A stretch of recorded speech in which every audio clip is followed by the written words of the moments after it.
Bueno, saludamos a Juan Carlos Pérez Góngora, presidente del Consejo Empresarial Mexicano. Muchas gracias por saludarnos y poder platicar contigo, estimado Juan Carlos. Buenos Buenos días, días. Eduardo. Un Gracias, saludo a tu auditorio. gracias. Oye, tenemos este pendiente, yo me tardé, la verdad es mi culpa.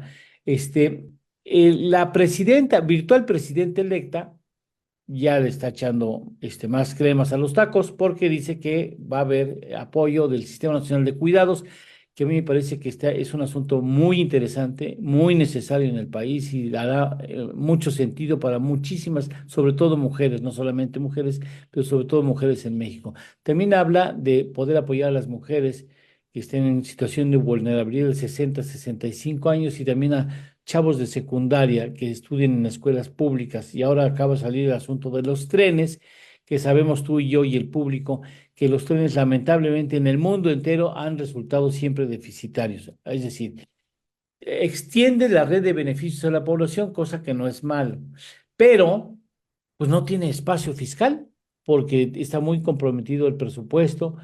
eh, Tú como conocedor de la cosa fiscal y como empresario mexicano destacado y líder empresarial, ¿cómo ves las cosas, Juan Carlos? Sí, Eduardo. Mira, el tema de las finanzas públicas o de los ingresos públicos, eh, eh, pues viene principalmente de los impuestos que pagamos los mexicanos. O sea, esto no es una magia de que no es un negocio que voy a ver de dónde voy a sacar recursos. No, no, no. Los recursos vienen de los mexicanos, ¿no? Como decía Margaret Thatcher, no hay dinero público, el dinero es de los contribuyentes y no hay más que o le aumento los impuestos o aumento la deuda. O sea, si se requieren más recursos para satisfacer las necesidades o los ofrecimientos de campaña, pues no hay más que quitarle dinero a la sociedad, quitarle dinero a los ciudadanos, quitarle dinero del que ganan los trabajadores, del que ganan los profesionistas, de las empresas, de lo que ganan, y estas personas o empresas ya no tendrían dinero para invertir, para ahorrar, para seguir comiendo, para crecer las empresas. Y le quito más dinero, o sea, hay una bolsa nada más. En ese sentido, pues sí, se pueden estar ofreciendo un montón de cosas, pero no es tan sencillo así. Déjame decirte, Eduardo, que pues en los años 2000, por ahí más o menos, 2000, 2010, si quieres plantearlo quizá un poco antes, el déficit anual era aproximadamente de 500,000 millones de pesos, era lo que se pedía prestado, pues era lo que se necesitaba, que faltaba dinero, más o menos, ¿no? Ujú. En el 2024, aun y cuando se dice que el déficit que se solicitó fue 5%, realmente no fue así, fue 7%. ¿Por qué? Porque el presidente pidió que le autorizaran créditos o financiamiento por 2.5 billones de pesos y eso da arriba del 7% del PIB. Nada más para tener una dimensión de qué estamos hablando, 2.5, el IVA que se va a recaudar en este año que se estima es de 1.4, todo el IVA que pagamos todos los mexicanos, ¿sí? Va a ser 1.4 billones de pesos. Y lo que pide el presidente de financiamiento para este año es 2.5.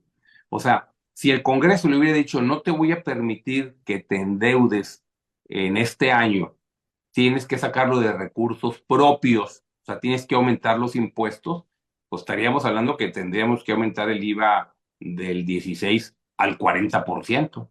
O sea, nada más para ver la magnitud del impacto de lo que es estar gastando más o invirtiendo más, lo que sea, pero principalmente gastando más de lo que se percibe. O sea, el tema no va a aguantar, o sea, el tema va a llegar un momento en donde los acreedores le van a decir, ya no te voy a prestar, ya no te voy a renovar los créditos. ¿Por qué? Porque ya es demasiado lo que se está gastando. Entonces, ofrecer cosas que se necesitan, que estamos de acuerdo, pues el camino no son los ingresos, porque es quitarle dinero a la propia población, pues como se ha dicho, oye, pues sí, se han dado bonos, se han dado pensiones, ayudas a los ninis y todo, en este sexenio, pero ¿dónde quedó la educación? O sea, ¿cuántos le invertimos en la educación? ¿Cuánto le invertimos en la salud? ¿Cuántos hospitales nuevos hay?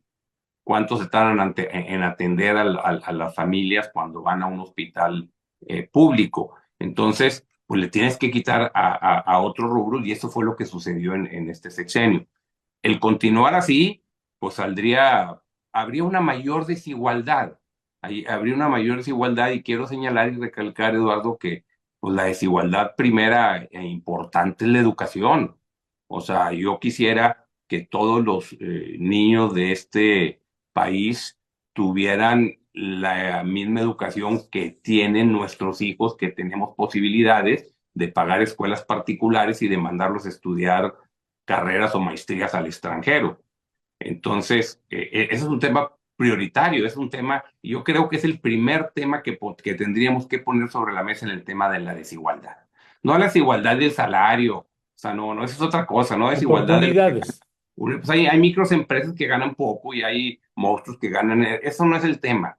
El tema principal es la educación y lo quiero resaltar porque no hemos tenido un crecimiento en ese sentido, o sea, y vamos a verlo en los últimos 4 sexenios, en el año 2000, cuando hubo un cambio radical. En el país hubo un cambio radical en el 97 en temas democráticos, cuando el PRI pierde la mayoría en la Cámara de Diputados y en el 2000 pierde la mayoría en el Senado y pierde la presidencia de la República. Los que estaban entrando a primaria en el año 2000 hoy tienen 30 años. O sea, ya es una persona que debió haber terminado una carrera y una maestría. Quizá a lo mejor el doctorado no, pero por lo menos una maestría. Los que nacieron en el año 2000 hoy en día tienen 24 años, ya deben estar saliendo de una carrera profesional. Mi pregunta es, ¿ha mejorado la educación en México? Porque para mí es el primer factor que debemos de poner sobre la mesa desigual. Entonces, no se ha canalizado correctamente los recursos. Por otro lado, creo que lo comentamos en alguna ocasión o en el programa anterior, tenemos sobre la mesa el problema de la corrupción. La corrupción se estima que son aproximadamente 100,000 millones de dólares. 100,000 millones de dólares, estamos hablando de cuánto, de 1.8 billones de pesos. 1.8 billones de pesos es más del IVA que pagamos al año todos los mexicanos que consumimos día a día. O sea, esto es el tema de todo lo que estamos, hoy en día que vas a salir del programa, ahorita que estás pagando la energía eléctrica por tener el programa, Eduardo, y pagas el 16% del IVA, al salir y utilizas tu automóvil donde lleva un IVA la gasolina, etcétera, todos los consumos que llevan, haz de cuenta que te lo están robando. O sea, todo eso, todos los días. Entonces, el tema no es, el tema de bajar el déficit y canalizar los recursos correctamente, no es quitarle más dinero a los contribuyentes. No, no, no. Es ordenar el sistema fiscal, ¿sí? Pero lo primordial es combatir la corrupción y canalizar los recursos adecuadamente, ver en dónde se debe de invertir. O sea, el regalar el dinero no es una solución. O sea, se tiene que invertir en educación. La gente tiene que entender que si no tuvieron oportunidades de educación y tienen hijos, hay que darles oportunidad a sus hijos, que los hijos no sigan el mismo camino que ellos. Afortunadamente, la gente hoy en día de clase media alta, viene de clase baja donde nos esforzamos todos para poder tener una mejor calidad de vida. Eso es lo que tenemos que hacer que la gente entienda y que los programas de gobierno vayan encaminados a ese camino. No es posible, como se ha dicho, vamos a bajar el déficit a la mitad. El déficit a la mitad es 1.2 billones de pesos, es casi un IVA completo. Entonces, pues vamos a aumentar el IVA del 16 al 32%, por lo menos, para bajar el déficit a la mitad. Y vamos a seguir endeudando el país. En este sexenio, el gobierno actual tomó una deuda de 11 billones, la está dejando en 17, o sea, en 17 billones. Más del 40% de la deuda que vamos a terminar este sexenio fue contratada por este gobierno. O sea, más del 40%. Es mentira cuando se dice que no endeudamos al país. Eso no es cierto. 11 contra 17 es muy claro. Crecieron la deuda, debemos más dinero todos los mexicanos. Entonces yo creo que las finanzas públicas es un tema que tenemos que manejarlo con responsabilidad. Tiene que haber una reforma desde nuestro punto de vista encaminada hacia el federalismo. Hay que reordenar los impuestos. Hace 40, 50 años aproximadamente hubo una concentración de impuestos en la federación. ¿Por qué? Porque antes no había computadoras, antes no había sistemas para recaudar, antes era complicado para un pequeño municipio estar recaudando los impuestos. Entonces era más fácil decirle, yo cobro el IVA, el impuesto sobre las ventas. Antes había un impuesto sobre ingresos mercantiles local. A lo mejor yo cobro el IVA total y le reparto a los municipios y le reparto al Estado. Está bien, eso hace más de 40 años se justificaba, no había computadoras, no había sistemas de recaudación. Hoy en día hay muchos sistemas que se pueden utilizar para implementar, hasta el teléfono celular se puede recaudar los impuestos. Hoy en día con un municipio lo puede hacer sin ningún problema. Entonces tenemos que partir de la base de descentralizar los impuestos y que sea más eficiente la recaudación.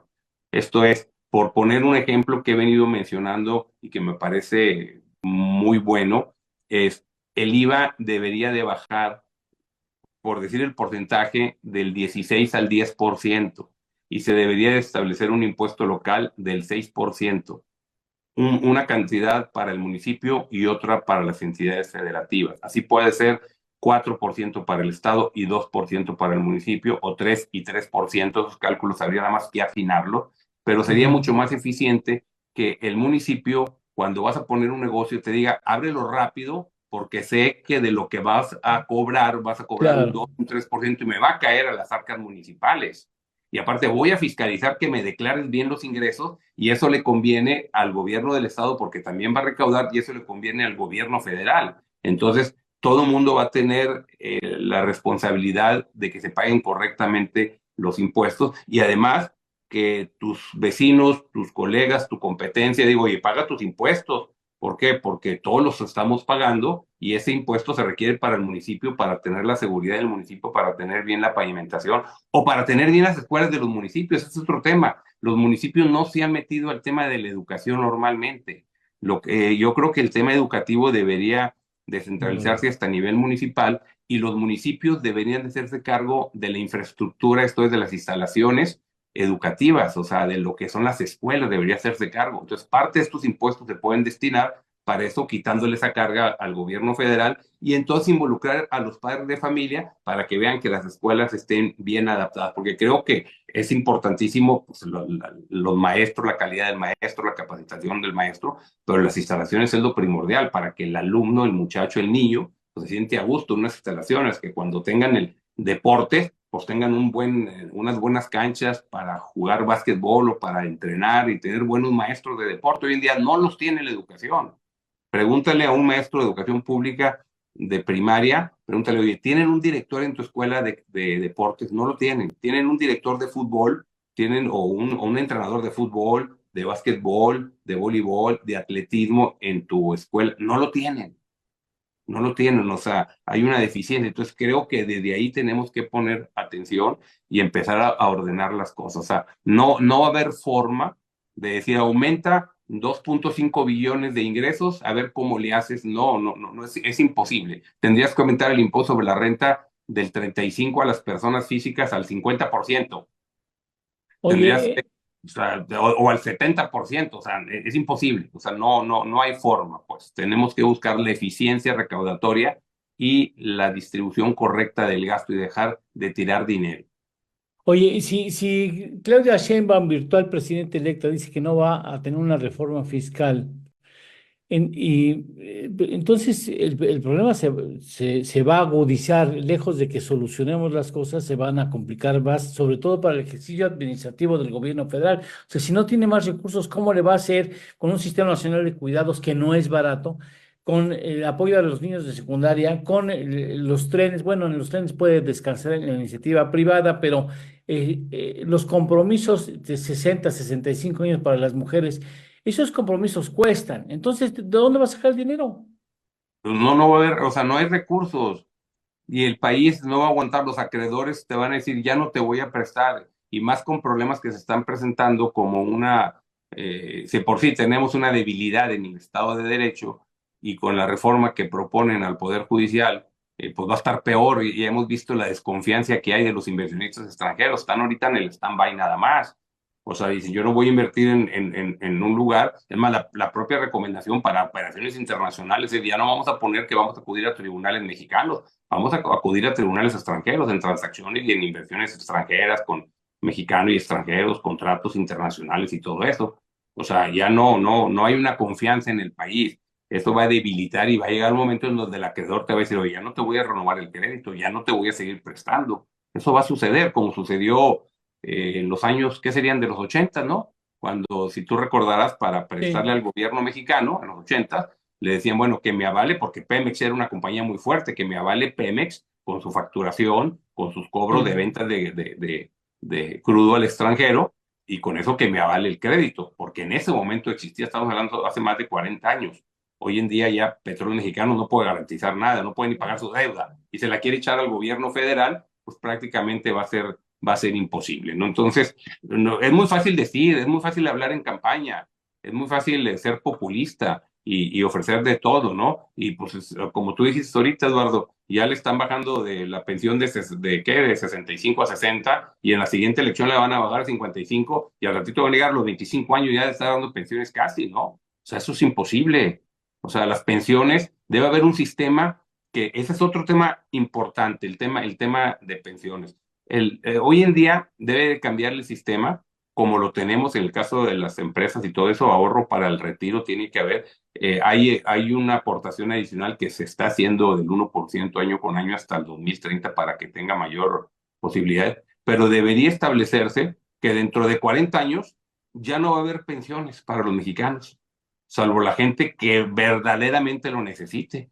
Pero ya no, el que no tenga, no, el que no tenga es porque no ahorró, y el que no ahorró, no. Y estamos hablando de 40 años, no estamos hablando de los que tienen ahorita 60 o 70, 80, no, ellos ya no van a existir, nosotros ya no vamos a estar en 40 años aquí en el mundo. Pero si no hacemos una reforma hoy en día, en donde obliguemos a ahorrar a todos los mexicanos para su futuro, porque si alguien va a sobrevivir, si ahorita tiene 20 años y va a sobrevivir de aquí a los 65, en estos 45 años, pues tiene que comer y tiene que ganar y tiene que sacar dinero. Bueno, pues tenemos que establecer sistemas de ahorro para que se vaya juntando dinero, que esos ahorros también sirven para la inversión productiva mexicana de las empresas y de gobierno también. Esos fondos pueden servir para financiar estos proyectos, o sea, pero necesitamos hacer todos esos cambios radicales y no los podemos dejar pasar. Por eso quise señalar, ahorita que mencioné el tema de los muchachos en educación, de estos 4 sexenios. Yo diría que son 4 sexenios perdidos, del 2000 al 2024.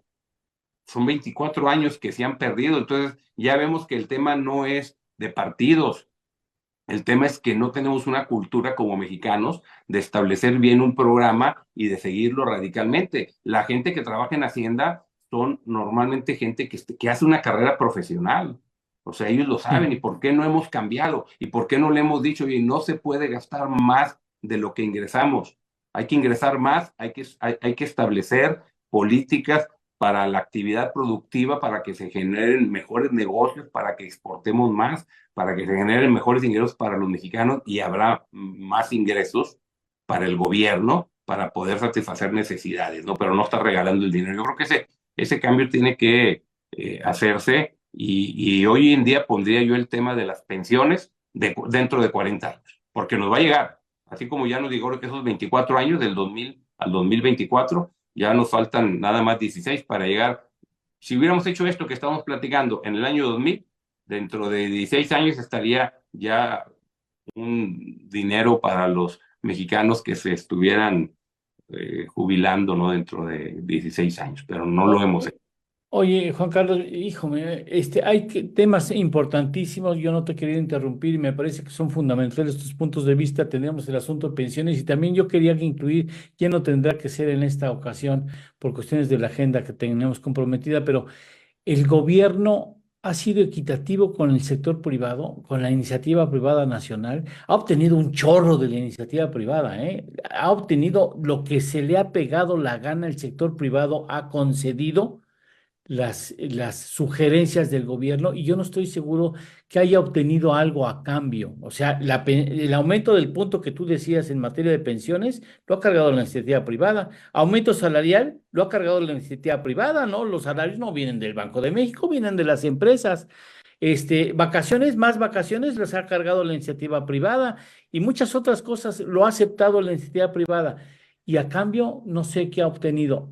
Me gustaría mucho, si me puedes dar un concepto breve sobre si tú consideras que tiene que cambiar la relación de equidad entre el gobierno, si la iniciativa privada ha sido escuchada y respetada en el gobierno actual, ¿lo crees que así será en el gobierno de Claudia Sheinbaum?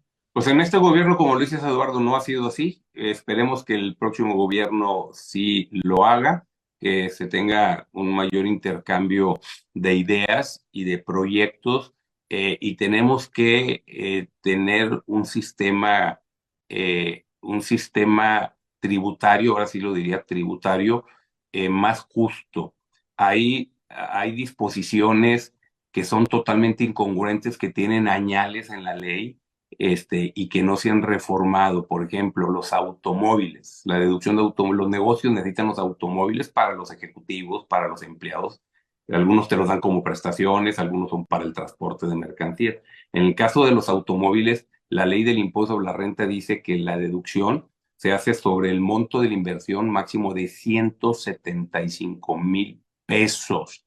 Incluye blindaje. O sea, a ver, hazme el favor, o sea, los funcionarios públicos, los ministros de la Corte, los secretarios de Estado, traen automóviles de 2 millones de pesos, traen Suburban de las nuevas, valen 2 millones de pesos. O sea, no es equitativo que el gobierno con nuestros recursos compre ese tipo de vehículos, mientras nosotros no podemos deducir más que un automóvil, si te cuesta 1 millón, nada más sobre 175,000 pesos.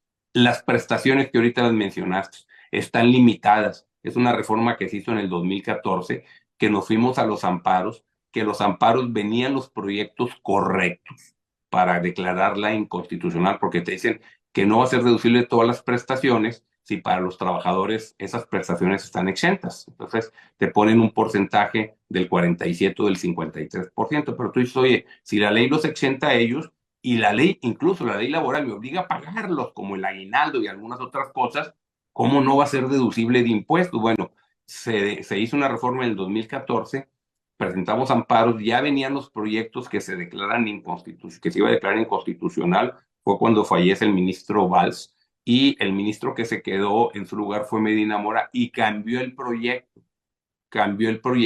para decir que sí era constitucional, que por esa razón yo también coincido de que es importante una reforma al Poder Judicial, no la que se está planteando de voto popular, es Sí, otra, pero exactamente. sí se requiere una reforma de mayor transparencia, de responsabilidades para los funcionarios judiciales que no cumplen con la ley, que dan las resoluciones equivocadas, que te sobreseen, que te desechan, lo que quieren es no batallar. O sea, hay un gran problema en ese, sí tiene que haber, pero ese tema de la equidad tiene que reformarse la ley. O sea, el contribuyente tienes que darle la oportunidad de meter las deducciones Sí, justas. No es posible que un funcionario, el caso del automóvil, tú eres claro. secretario de Estado, Eduardo, y te dicen aquí es una Suburban para ti, más otra para tus ayudantes y todo el mundo, y a las empresas no es deducible. O sea, nada más 175,000 pesos. Nada más está hablando de un concepto, ¿verdad? O sea, hay más que se tienen que revisar. Entonces sí tenemos que